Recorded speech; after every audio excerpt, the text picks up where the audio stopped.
हम बार बार ये बात करें, ऐसा नहीं कि इंडिया को हराने के तरीके ढूंढ रहे हैं, but of course there are unbeaten side, so you will always look at what are the ways to beat someone who has not been tested. India एक बार फाइनल में आके हारा था अनबीटन ऑस्ट्रेलिया से. It was a full side. आपने match शायद देखा होगा, पिछला वाला छोटा स्कोर था 249, 205 पे आउट हो गई थी न्यूजीलैंड.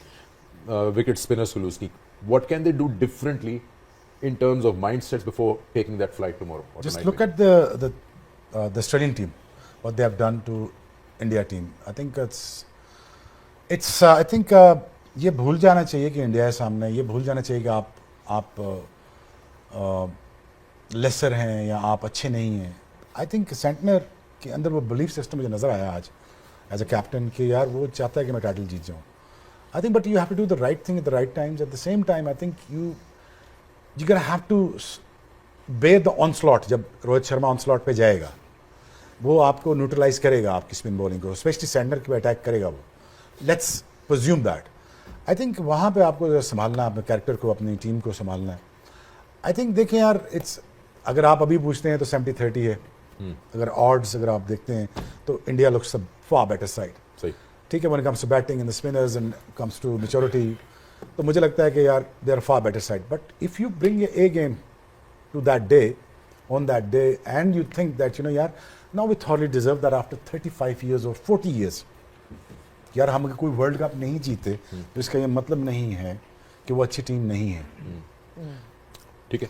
तो जी अच्छा जी, तो ये जैसे आपने ऑब्वियसली टच अपॉन किया कि सेंटर के अंदर एक बिलीफ है. एक और चीज़ जो उनको नेगेट करनी पड़ेगी वो है इंडिया का spin attack. I mean that's going to be the key battle here कि जी उनके पास 4 स्पिनर्स हैं, न्यूजीलैंड के पास बैट्समैन हैं जो बहुत अच्छे हैं, लेकिन वहाँ पे अभी तक जितने भी हमने मैचेस दुबई में देखे हैं, चाहे वो अक्षर पटेल हो गए, चाहे वो कुलदीप हो गए, चाहे वो वरुण हो गए, सब ने अपना रोल निभाया है and they have got breakthroughs at the right time. So how does New Zealand counter that or negate that aspect of India's bowling?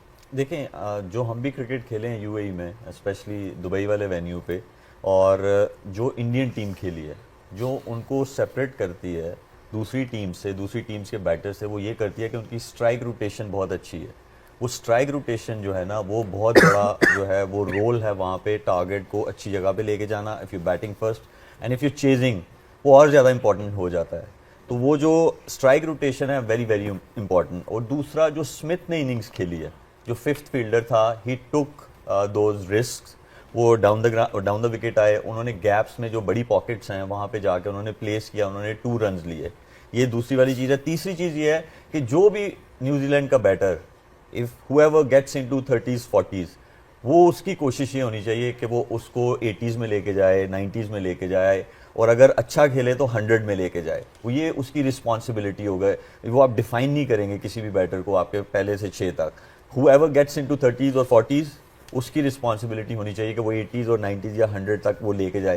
क्योंकि वहाँ पे आपको टोटल तो एक 237 हुआ, 240 हुआ, 260 समथिंग हुआ, फिर इंडिया ने भी चेज किया. तो वहाँ पे वो जो मार्जिन आ रहा है वो यही आ रहा है. जो चेज भी हो रहा है वो तकरीबन थोड़े से ओवर रह जाते हैं, तो उसमें से चेज हो रहा है. तो वो जो पार स्कोर है वो वही बैटर्स आपको करके दे सकते हैं कि जो सेट हो गए हैं उन कंडीशंस में. उनका काम है कि bat through and bat deep, ताकि वो चांस मिले नीचे वालों को, वो एक्सप्लॉइट कर सकें. तो मेरे ख्याल में न्यूजीलैंड के लिए बहुत इंपॉर्टेंट है, whoever gets in, make sure scores big. वो कहते हैं ना कि is treated as just another game, but ऐसा होता नहीं है. अदरवाइज साउथ अफ्रीका सारे जीत जाता मैच.